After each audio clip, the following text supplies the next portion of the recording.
Hi students, how are you? Fine? Okay. Myself JP Giri from Saran ITG Mathematics welcomes you all in the world of mathematics. Mathematics दुनिया में आप सभी का स्वागत है। First video में हम लोगों ने डिफरेंट सिचुएशंस को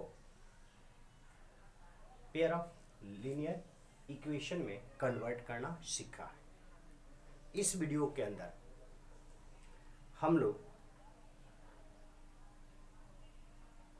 जो पेयर ऑफ लीनियर इक्वेशंस है उनके कोफिशिएंट को कंपेयर करेंगे। कोफिशिएंट को कंपेयर करके विदाउट ड्राइंग ग्राफ हम ग्राफिकल रिप्रेजेंटेशन को पढ़ेंगे और इसके साथ साथ अलजेब्रिक इंटरप्रिटेशन को जानेंगे on comparing the coefficients of these two equations and constant terms. So without wasting our time, let's start learning. Pair of linear equation two variables. सबसे पहले हम दो equations लेते हैं, that is a pair of equations लेते हैं in general form. तो in general form pair of equation को हम system of equation भी कहते हैं। Pair of equation sometimes known as system of equation in general form the system of equation. System of equation हो गया यहाँ a1 x plus b1 y plus c1 equal to 0 और second होगा जो pair of equation करना है तो a2 x plus b2 y plus c2 equal to 0। यह हो गया हमारा pair of linear equation in two variable. अब यहाँ पे हम देख रहे हैं कि a1 b1 जो है x और y के कोफिशिएंट है इन इक्वेशन 1 एंड c1 जो है उसका कांस्टेंट है। फर्स्ट इक्वेशन के लिए 1 लगा हुआ है, सेकेंड इक्वेशन वाले में 2 लगा है, a2 b2 c2। तो a x का कोफिशिएंट होगा, b y का कोफिशिएंट होगा, c कांस्टेंट टर्म होगा। अब इनको कंपेयर करेंगे, इनका रेशियो निकालेंगे और रेशियो निकाल करके यह डिसाइड करेंगे कि इनका जो ग्राफिकल रिप्रेजेंटेशन होगा वो किस फॉर्म में होगा, कैसा होगा, इसके साथ साथ अलजेब्रिक इंटरप्रिटेशन कैसा होगा। सबसे पहले हम कंपेयर करते हैं if a1 by a2 equal b1 by b2, a1 by a2 not equal to b1 by b2, that is coefficient of x का रेशियो और कोफिशिएंट ऑफ y का रेशियो अगर दोनों एक दूसरे के इक्वल न हो, if the coefficient of x ratio of coefficient of x not equal to ratio of coefficient of y, then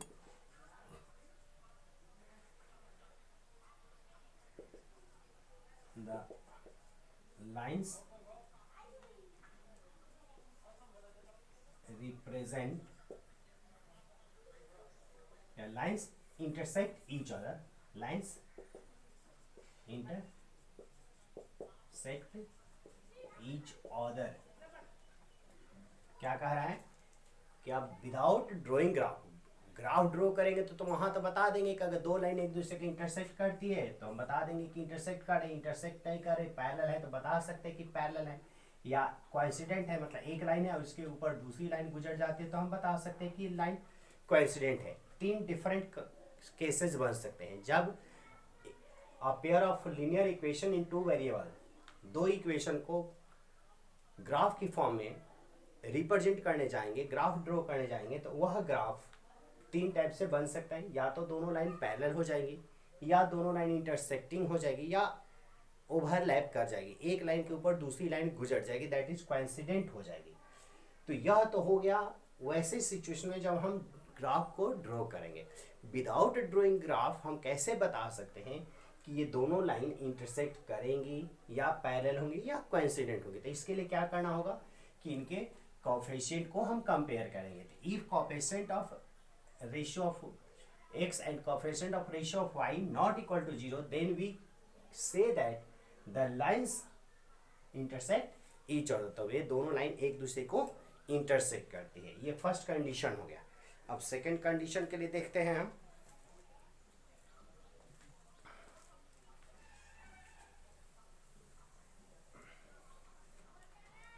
दूसरा केसेज आ सकता है, ऐसा भी हो सकता है कि ये दोनों रेशियो एक दूसरे के इक्वल हो जाए, दैट इज A1/A2 इक्वल हो जाए B1/B2। तो ऐसे सिचुएशन में हमें थर्ड रेशियो को फाइंड करना होगा।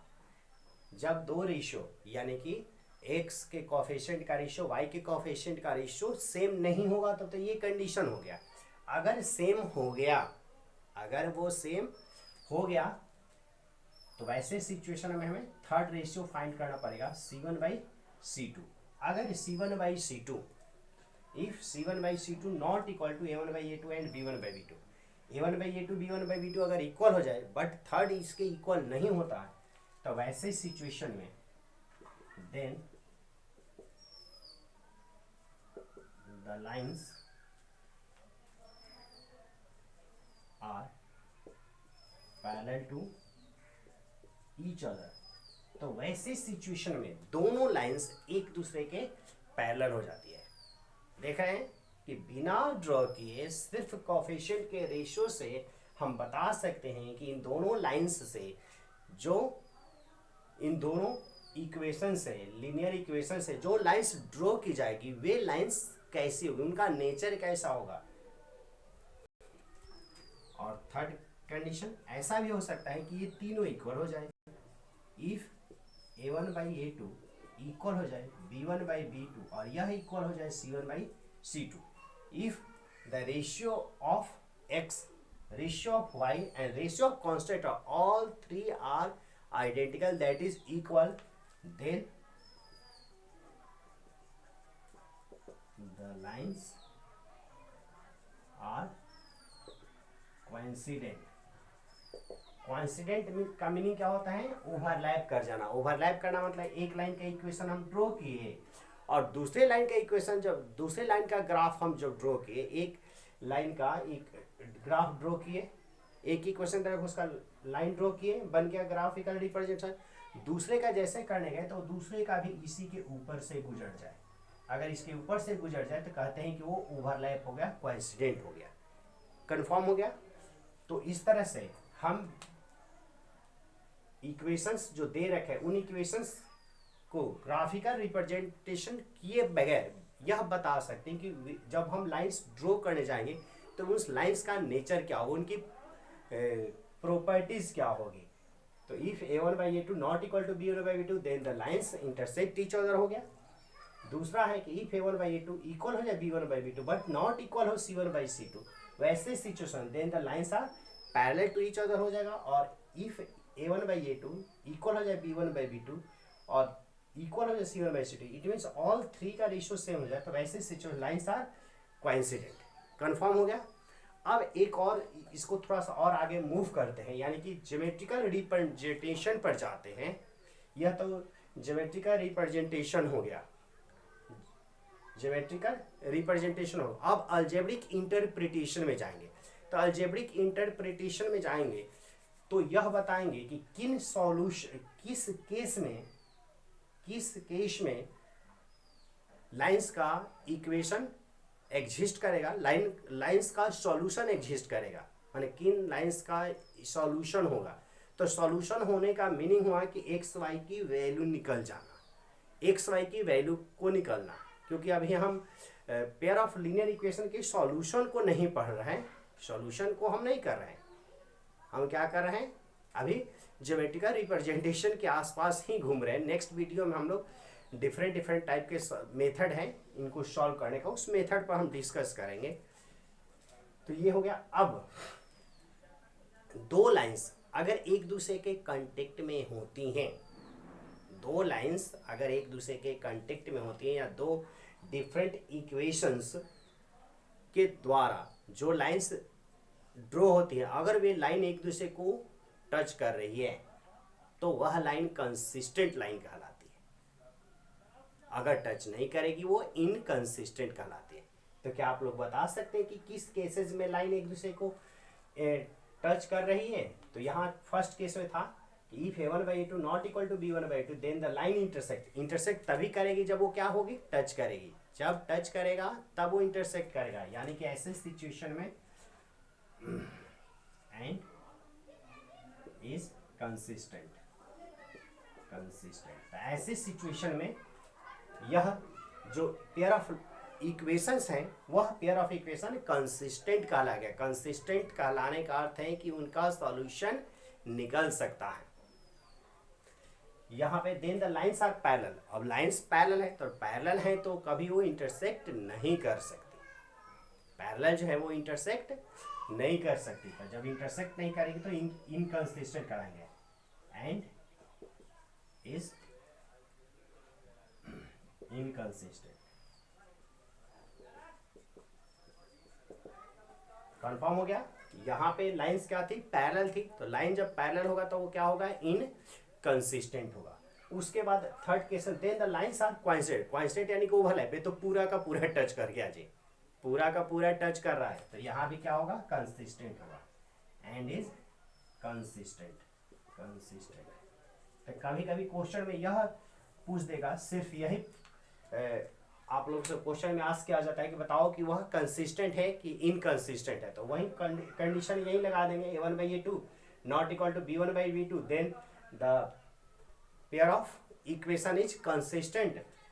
If a1/a2 equal to b1/b2 but not equal to c1/c2, then it is called inconsistent. And if a1/a2 equal to b1/b2 equal to c1/c2, then the lines are called consistent. समझ में आ गया consistent का। अब इसी में थोड़ा सा और आगे बढ़ जाते हैं और इसको पूरा हम फाइनलाइज ही कर देते हैं, उसके बाद डायरेक्ट हम सॉल्यूशन इसका देखेंगे। कंसिस्टेंट समझ में आ गया, इंटरसेक्टिंग लाइन समझ में आ गया, इंटरसेक्टिंग लाइन का कंडीशन क्या है कंसिस्टेंट का, और इनकंसिस्टेंट का कंडीशन क्या है। अब कंसिस्टेंट यानी कि सॉल्यूशन निकलता है, सॉल्यूशन दो टाइप का निकलता है, एक तो यूनिक सॉल्यूशन होता है और एक इनफाइनाइटली मेनी सॉल्यूशन होता है। दो टाइप के सॉल्यूशन निकलते हैं, एक होता है यूनिक सॉल्यूशन, यूनिक एकदम फिक्स नंबर आएगा, जैसे x का वैल्यू 3 और y का वैल्यू 2 आ गया तो वो वेरी नहीं करेगा, that is called unique solution. तो ऐसे सिचुएशन में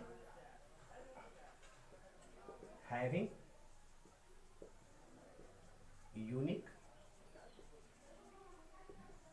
सॉल्यूशन, ऐसे कंडीशन में if a1/a2 not equal to b1/2, तो वह लाइन क्या होगी, इंटरसेक्ट एक दूसरे को करेगी और उसको हम कंसिस्टेंट करेंगे और उसका जो सॉल्यूशन होगा वो क्या होगा, यूनिक सॉल्यूशन, एकदम फिक्स्ड सॉल्यूशन होगा। सेकेंड में वो पैरेलल है, तो पैरेलल है तो इंटरसेक्ट करेगी नहीं, इंटरसेक्ट नहीं करेगी मीन्स वहां हैविंग नो सॉल्यूशन। क्या हो गया इसका, हैविंग नो सॉल्यूशन। तो यहाँ पे इसका कोई सॉल्यूशन नहीं होगा, क्योंकि सॉल्यूशन होने के लिए कंसिस्टेंट होना जरूरी है, कंसिस्टेंट होने के लिए उनका आपस में टच करना जरूरी है।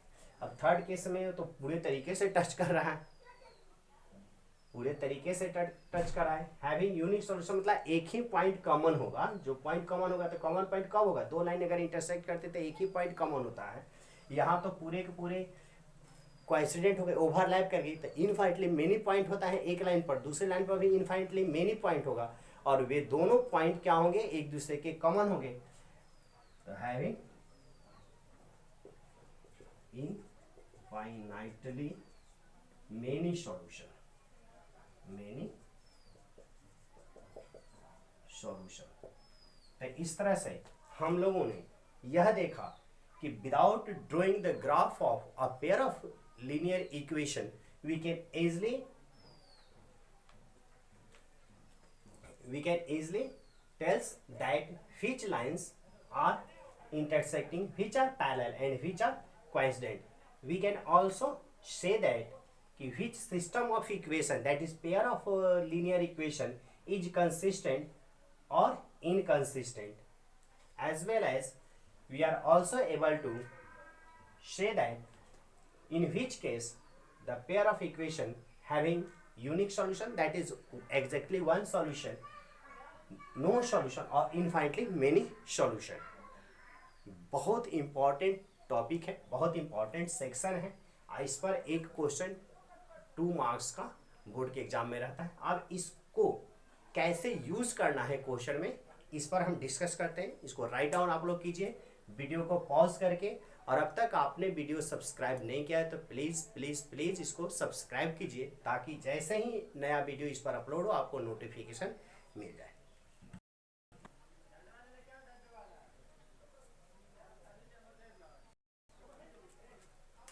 हो गया। अब हम कुछ क्वेश्चन देंगे, कुछ एग्जांपल्स देखेंगे और यह हम बता सकते हैं कि किन कंडीशन में लाइंस का इक्वेशंस हैं और किन कंडीशंस में पेयर ऑफ स्ट्रेट लाइन का इक्वेशन नहीं है। So let's start exercise 3.2। अब 3.2 जो एक्सरसाइज है इसको हम लोग यहाँ स्टार्ट करते हैं।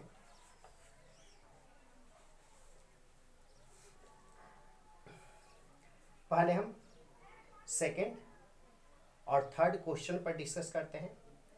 सेकेंड क्वेश्चन का है एक्सरसाइज 3.2 का, एक्सरसाइज 3.2 द सेकेंड क्वेश्चन का first part.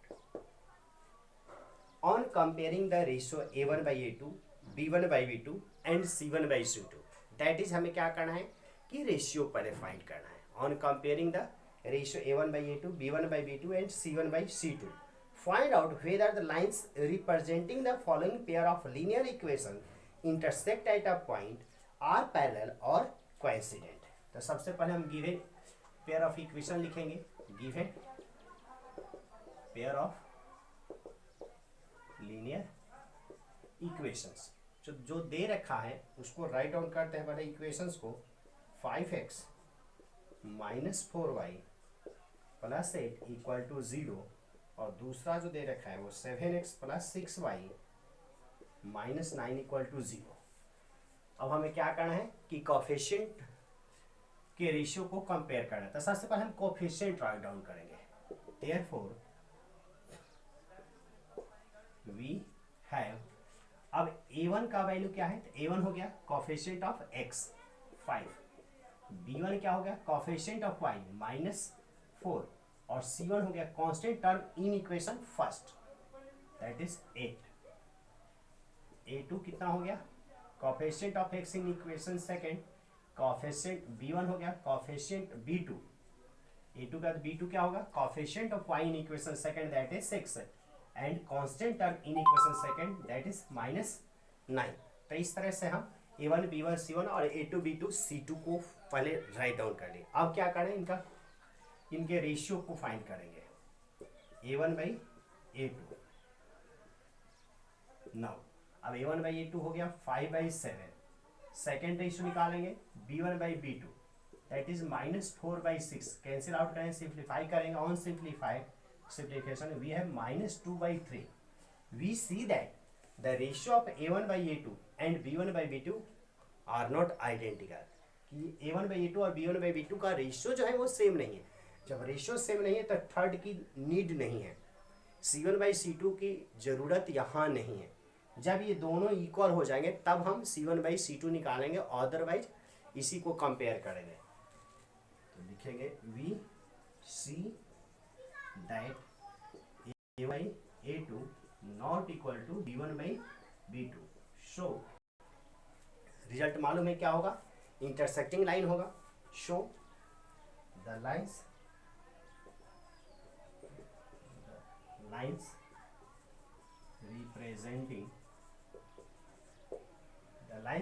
representing the given pair of equation are intersecting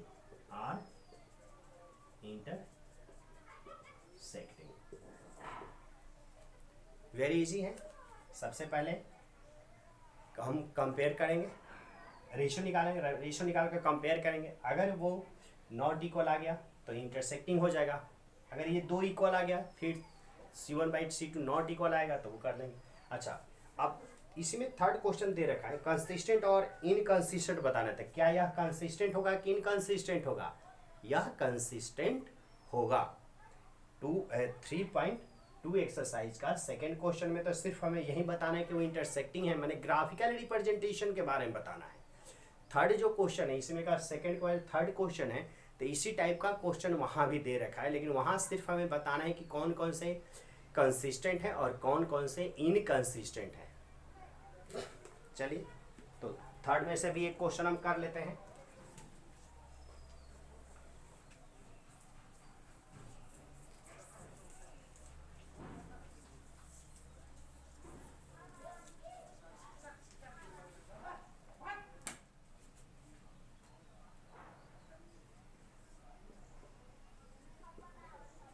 third question में वैसे ही ऑन कंपेयरिंग द रेशियो को कंपेयर करना है। Find out whether the following pair of linear equations are consistent और inconsistent. सिर्फ consistent inconsistent बताना है। तो थर्ड क्वेश्चन का थर्ड पार्ट करते हैं, क्योंकि थोड़ा सा डिफरेंट है।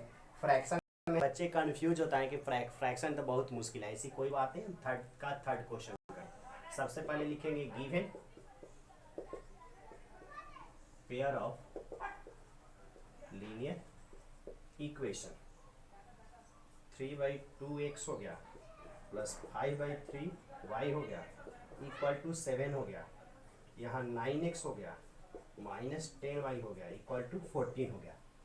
हाँ, एक बात ध्यान देने वाली है कि अगर ये कांस्टेंट टर्म दोनों लेफ्ट में है तो दोनों को लेफ्ट में रहना चाहिए, और राइट में है तो दोनों को राइट में रहना चाहिए। अगर एक लेफ्ट में है और एक राइट में है तो वो गलत हो जाएगा। या तो दोनों को आप लोग लेफ्ट में कर लेंगे तो -7 हो जाएगा -14, या दोनों राइट में है तो राइट में ही होना चाहिए। कभी भी एक लेफ्ट में और एक राइट में करके सॉल्व आप नहीं करेंगे। सबसे पहले क्या करेंगे हम, A1 coefficient of x in first equation 3/2, B1 coefficient of y in second equation 5/3 and C1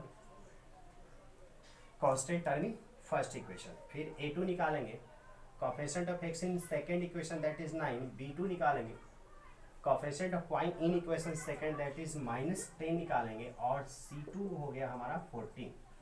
क्या करना है, हमें कंपेयर करना है। नाउ अब रेशियो निकालेंगे A1/A2 3/2/9, तो 9/1 लिख देंगे, यहाँ 3/2 हो जाएगा, यहाँ 1/9 हो जाएगा, यहाँ इससे कैंसिल होगा 3, 1/6 हो गया। A1/A2 की वैल्यू हमारा 1/6 आ गया। उसी तरह हम B1/B2 निकालेंगे, तो 5/3 डिवाइडेड बाई -10, तो 1 लिख देंगे, यहाँ ये 5/3 हो जाएगा मल्टीप्लाई करके -1/10 2 दैट इज -1/6।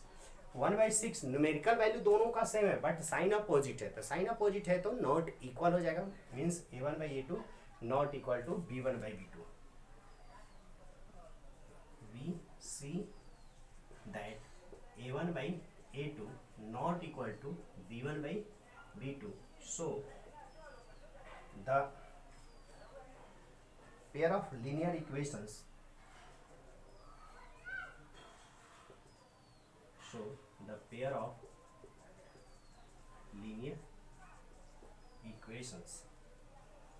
are consistent। ये क्या होता है, कंसिस्टेंट का कंडीशन है। कंसिस्टेंट यानी कि जब दोनों एक दूसरे को टच करें। टच तब करेगा जब वो इंटरसेक्टिंग होता है, ये इंटरसेक्टिंग है इसलिए यह कंसिस्टेंट होगा। क्लियर हो गया। तो इस तरह से इस वीडियो में हम लोगों ने क्या क्या सीखा, on comparing the ratio of coefficient and constant term we can easily see that which pair of linear equation represent parallel line, intersecting line or coincident line, as well as their algebraic interpretation that which lines are consistent, which pair of equation are consistent or which are not, that is which are inconsistent। इसके साथ साथ किस situation में unique solution है और किस situation में no solution है, किस सिचुएशन में इनफाइनाइटली मेनी सॉल्यूशन है। तो यूनिक सॉल्यूशन, नो सॉल्यूशन और इनफाइनाइटली मेनी सॉल्यूशन पर बेस्ड जो क्वेश्चन होंगे एक्चुअली आप लोगों के नेक्स्ट एक्सरसाइज में मिलेंगे। क्लियर हो गया। तो इसके साथ ही इस वीडियो को मैं क्लोज करता हूँ, समाप्त करता हूँ, और नेक्स्ट वीडियो में हम लोग अब सिर्फ और सिर्फ सॉल्यूशन सीखेंगे। यानी कि जो लीनियर इक्वेशन दे रखा है, तो अगर सॉल्यूशन एग्जिस्ट करता है तो उस एक पेयर ऑफ इक्वेशन का सॉल्यूशन कैसे निकालेंगे यह सीखेंगे, और सॉल्यूशन के कितने मेथड्स हैं उन मेथड्स को भी 1 by 1 करके सीखेंगे।